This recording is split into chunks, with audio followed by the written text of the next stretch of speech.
I wanted women to make their health a priority and not feel guilty about doing so. Because I think a lot of women, especially once you start having families, it's all about, you get your kids to the doctors, you nag your husband endlessly, and you set the appointment, and you drive them there if you have to. But then when it comes to you, I don't really have time to go to the doctor today. I've got work, I've got this, I've got that. We find excuses to not take care of ourselves. And I think a lot of that comes from maybe a little bit of guilt of, well, if I'm taking care of myself, I'm not taking care of someone else. And so I want to help women understand that taking care of their own health is not a selfish act. It's a very selfless act because, frankly, if we don't take care of ourselves, we can't be there for everyone else. If you're like most Americans, you take really great care of your car. But the important question, and the one we're asking here tonight, is how well do you take care of your health? We spend a lot of time and money making sure that our cars look and run great for as long as possible. It's an investment, a big one. We call it preventative maintenance so that we don't break down on the highway or blow a tire when we least expect it.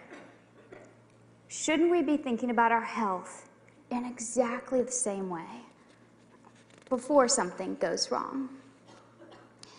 I know that making your health a priority is a very critical but tricky balancing act, and it includes eating well, being physically active, but also managing stress, getting to all of those regularly scheduled screenings, the mammograms, as we've talked about, the pap smears, that lovely colonoscopy that everyone likes to avoid, the blood pressure, the cholesterol, the list goes on, but it's so important. And you've got to do this all while maintaining the many details of your very busy life.